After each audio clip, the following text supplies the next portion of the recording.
کہ غلطیوں سے پاک صرف اللہ کی ذات ہے. تبوک سے جو واپسی پہ جو بخاری مسلم میں آیا کہ حضرت بلال کی ڈیوٹی لگائی، وہ بھی سو گئے، تو جب نبی علیہ السلام کی آنکھ کھلی تو آپ نے حضرت بلال سے جب پوچھا تو انہوں نے کیا فرمایا تھا کہ جس اللہ نے آپ پر نیند طاری کر دی اسی نے مجھ پہ بھی کر دی تھی. تو نبی علیہ السلام کے کیس میں جب کبھی ایسا کوئی معاملہ ہوتا ہے تو وہ اللہ تعالیٰ کی طرف سے ہوتا ہے، اور اس کا ذکر قرآن میں موجود ہے. سَنُقْرِئُكَ فَلَا تَنْسَى إِلَّا مَا شَاءَ اللَّهُ، اے نبی ہم آپ کو پڑھائیں گے اور آپ کبھی بھی نہیں بھولیں گے مگر جب اللہ چاہے گا. نبی علیہ السلام بخاری مسلم میں کئی احادیث ہیں کہ نماز کی رکھتے بھی بھولے ہیں بحیثیت انسان.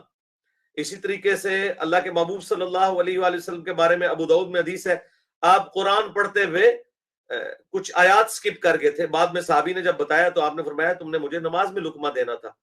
تو بحیثیت انسان جو کمزوریاں ہیں ظاہر ہے وہ رسول اللہ کے ساتھ بھی جڑی ہوئی تھی، ہماری تعلیم کے لیے ہوتی تھی بسا اوقات، اور بسا اوقات یہ چیز اسٹیبلش کرنے کے لیے کہ غلطیوں سے پاک صرف اللہ کی ذات ہے. پیغمبر کو جو ہم معصوم مانتے ہیں تو پیغمبر سبحان تو نہیں ہے نا، کبھی ہم نے پیغمبر کے لیے سبحان تو نہیں کہا، سبحان تو صرف اللہ ہے.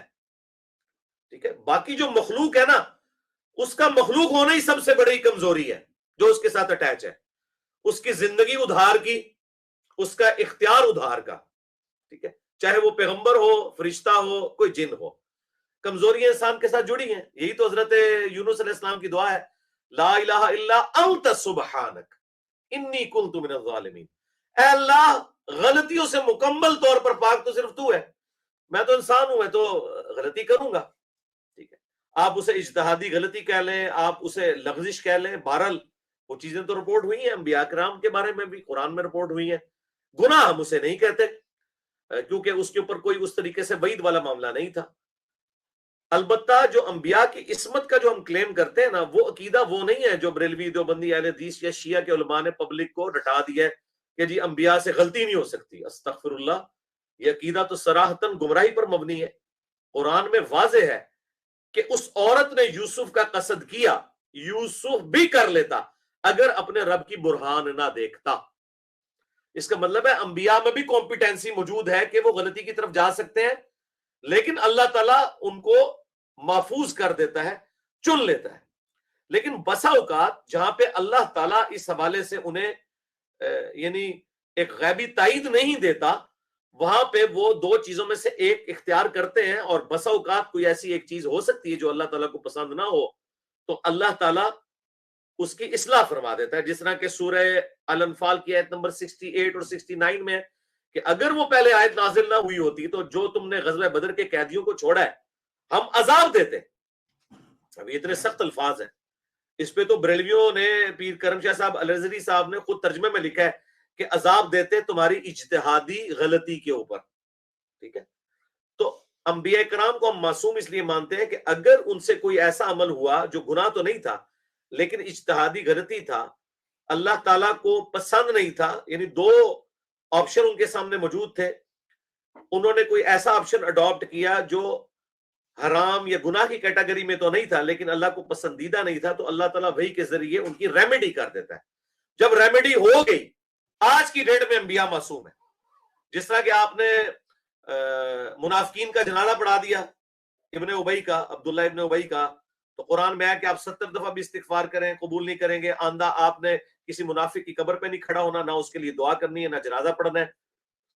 تو نبی علیہ السلام اس کے بعد رک گئے، لیکن جو پہلے معاملہ ہوا تھا اس پہ اللہ تعالیٰ نے اس حوالے سے ذرا سخت آیات نازل فرمائی کہ آپ 70 دفعہ بھی استغفار کریں، ہم ان کی نہیں قبول کریں گے. اللہ اور اس کے رسول کے ساتھ انہوں نے دشمنی کی ہے عز وجل و صلی اللہ علیہ وآلہ وسلم. تو انبیاء کرام کی جو عصمت ہے وہ یہ ہے کہ اگر کوئی ان سے ایسا معاملہ ہو، جس طرح کہ سورہ آل عمران میں ہے، تفصیلات بخاری مسلم میں ہے کہ نبی علیہ السلام سے جب آپ کے دانت شہید ہوئے تو آپ کی مبارک زبان سے جملہ نکل گیا کہ اللہ تعالیٰ ایسی قوم کو کیسے ہدایت دے گا جنہوں نے اپنے نبی کا چہرہ خون سے رنگ دیا. تو قرآن میں آیت نازل ہوگی سورہ آل عمران کی، لیس لک من الامر شیء، اے نبی آپ کو کسی معاملے میں اختیار نہیں ہے. اللہ تعالیٰ چاہے تو کسی کو پکڑ کرے یا کسی کو ہدایت دے دے. اور دیکھ لیں اسی خالد ابن ولید کو نہ صرف ہدایت دی ہے بلکہ اسی مبارک زبان سے، جس ہستی کے دانت ٹوٹے خالد ابن ولید کی وجہ سے، اسی مبارک زبان سے سیف اللہ کا لقب بھی دلوایا. تو یاد رکھیے گا غلطیوں سے پاک صرف اور صرف اللہ کی ذات ہے. اللہ کے سوا کوئی پاک نہیں ہے. عصمت انبیاء یہ ہے کہ اللہ تعالیٰ at the end of the day انبیاء کی لغزش کے بعد بھی امت کو صحیح بات پہنچا دیتا ہے. البتہ انبیاء کے جانے کے بعد جو کوئی غلطی کرے گا ریمیڈی اللہ کی طرف سے نہیں ہوگی. وہ ٹھیک بھی ہو سکتا ہے, غلط بھی ہو سکتا ہے, چاہے وہ خلیفہ راشد ہو یا آج کا کوئی شخص ہو. ٹھیک ہو گیا جی انصاری صاحب؟ جی جزاک اللہ. 2 سوال ہو گئے سر آپ کے. جزاک اللہ, دعاؤں میں یاد رکھیے گا. السلام علیکم. ہاں علی بھائی وہ ایک تھوڑی سی بات ہے سکندر کہ پھر آپ یہ میں نے سن لیا آپ کی ساری باتیں. جی جی بہت بہت شکریہ. آپ بھی کہہ دیتے ہیں کہ جو رفع دین نہیں کرتا, ہم نہیں کہتے اس کی نماز نہیں ہوتی ہے. آپ نے کہا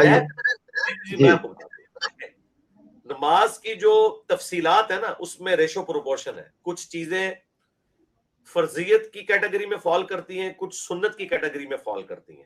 مثلا میرا یہ نظریہ ہے کہ مٹھی داڑھی رکھنا سنت ہے. میں نے کبھی کاٹی نہیں, میرے کئی بال جو ہے مٹھی سے بھی زیادہ ہے. یہ دیکھ لیں کتنے ان ایون بال بھی موجود ہیں. لیکن میں مطلقاً چھوٹی داڑھی کو بھی جائز سمجھتا ہوں کہ کم از کم اس کی عورتوں سے مشابہت تو ختم ہو گئی, لہٰذا وہ حرام سے نکل گیا جو قرآن میں آیا تھا نا وَلَا آمُرَنَّهُمْ فَلَيُغَيِّرُنَّ خَلْقَ اللَّهِ. سورہ النساء نمبر 119. شیطان نے کہا تھا میں ابھاروں گا تیری مخلوق کو کہ وہ تیری تخلیق کو بدلیں گے. مٹھی داڑھی رکھے تو بہتر ہے, لیکن اگر چھوٹی داڑھی بھی رکھتا ہے میں اسے یہ نہیں کہوں گا کہ یہ نبی کی سنت سے طریقے سے ہٹ گیا. میں یہ کہوں گا کہ وہ بہتری کی طرف تو نہیں ہے لیکن حرام سے نکل گیا.